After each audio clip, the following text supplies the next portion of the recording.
Bon, donc je vais reprendre donc avec une vidéo jour et intraday. Alors vous m'excuserez, il risque d'avoir un petit peu de bruit derrière à cause des enfants. Mais bon, on va faire avec. Donc, pour ce qui est de la vue journalière, alors, donc depuis plusieurs semaines, donc j'ai tracé cet axe noir. Et il y a le même bon, qui est devenu rouge mais qui était noir ici, ce canal est assez pertinent parce que vous voyez qu'il a créé plusieurs rebonds à ces niveaux-là, même s'il y a eu ça a été transpercé un peu à la baisse, et il a servi de résistance plusieurs fois à ces niveaux-là et à ces niveaux-là. J'ai tracé une nouvelle figure qui est la figure en rouge qui ressemble à un triangle. D'accord, puisque vous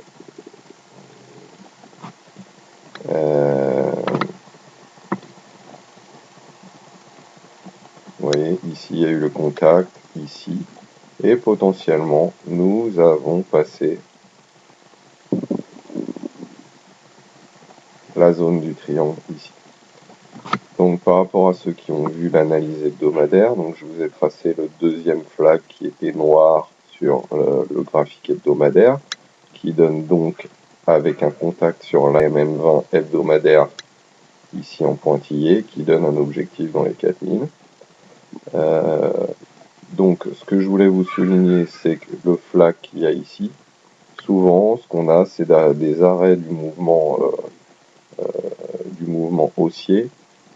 Quand on reporte, donc on reporte le flag à ces niveaux-là, et ici on arrive souvent à un faux, enfin, c'est ce que j'appelle un faux départ du mouvement principal, d'accord, qui s'arrêterait à une fois le report noir, c'est-à-dire dans cette zone-là. Ça, c'est souvent le cas, hein. C'est-à-dire que finalement, on nous fait croire qu'on est dans ce mouvement-là et que l'objectif est tout dessiné, mais une des premières résistances, c'est quand même le report du flag en lui-même, et donc qui se situerait dans cette zone ici.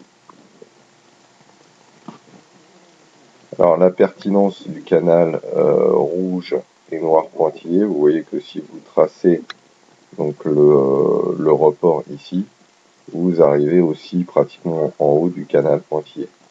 D'accord. Alors si on regarde au niveau du MACD, vous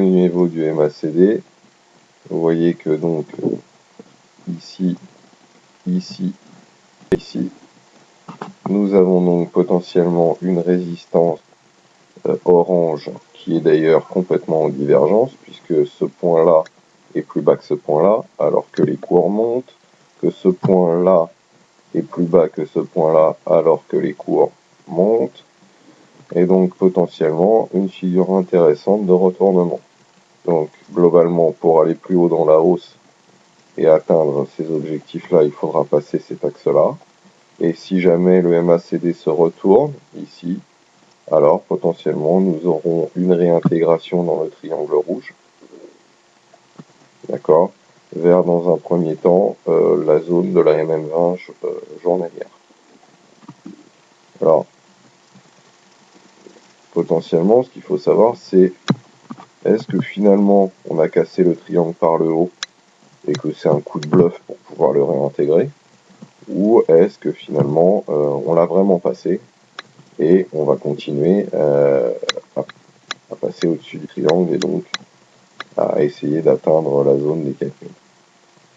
Alors pour ça, il faut essayer d'aller voir un peu l'unité inférieure. Donc moi j'ai choisi le 2 heures, d'accord. Et donc sur le 2 heures, j'essaie de cadrer les cours. Et donc ce qui est intéressant sur le 2 heures, c'est que vous voyez que potentiellement, depuis quelque temps, nous sommes donc dans une figure d'élargissement orange, d'accord, que je vous ai tracé ici. Et donc la résistance est à ces niveaux-là. Nous avons aussi une résistance bleue, d'accord, et la convergence des deux est à ces niveaux-là, dans les 3850, 60, donc c'est cette zone-là que je vais surveiller. Alors à noter aussi que potentiellement Kaku aime les trous de cotation, hein, puisque vous en avez 2 successifs. Donc c'est des zones qui globalement, à un moment ou à un autre, même si c'est de l'intranet, devront être comblées si le mouvement est propre. D'accord. Donc bon, cette zone-là, avec un petit levier, elle est quand même intéressante à trader puisque ça doit représenter environ 2,5%, donc bon, ça fait du 5% si vous prenez du BX ou des choses comme ça. Donc globalement, si on suit par rapport aux unités longues, revenons à, donc par rapport au mensuel, je vous rappelle, vous étiez sur une résistance majeure. Il y avait donc le Bollinger, le contact avec le Bollinger supérieur mensuel. Il y avait une très belle résistance MACD. Au niveau de l'hebdomadaire, donc je vous ai émis les hypothèses bulles et les hypothèses BIR. Au niveau du journalier, potentiellement vous avez la sortie d'un triangle, fausse ou vraie. Vous avez potentiellement un axe, une résistance MACD à ces niveaux-là. Et en 2 heures, vous avez potentiellement la convergence de 2 résistances, la bleue et la orange, d'accord, des trous de cotation assez importants. Et donc, c'est à partir donc, des unités intraday que nous pourrons éventuellement prendre le mouvement BIR s'il a lieu. Alors, une des manières, par exemple, de prendre ce mouvement la semaine prochaine serait par exemple de regarder l'axe en 30 minutes, d'accord, et éventuellement si le MACD vient au contact de cet axe-là et commence à retourner, prendre une position BIR pour aller dans un premier temps combler ce trou de cotation ici, et dans un second temps, ce trou de cotation-là. Alors après, quand on est parti dans ce type de mouvement, et si on veut jouer un peu plus long terme, on peut très bien aller trouver des objectifs en hebdomadaire ou des objectifs en mensuel. Mais pour l'intraday, dans un premier temps, les objectifs sont dans ces zones-là maximum. Après, on peut pousser vers ce support-là. Bon, voilà, j'essaie de vous montrer comment on peut lier les unités de temps entre elles et se dire, bah voilà, on a quelque chose de potentiellement une résistance potentielle ou des résistances potentielles sur des unités lourdes, qui sont des unités hebdomadaires mensuelles.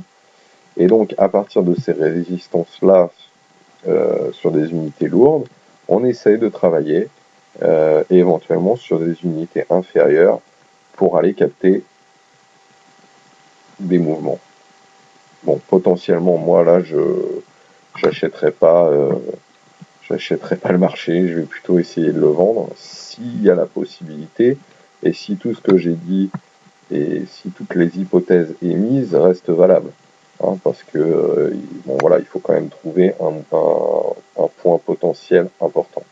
Voilà, j'espère que vous avez compris un peu la dynamique qu'il peut y avoir à travers toutes les unités de temps. Et puis, écoutez, de toute façon, je suis toujours ouvert. N'hésitez pas à faire des remarques, c'est toujours intéressant. Ça permet de confronter les idées et donc de progresser. Voilà, je vous dis à bientôt.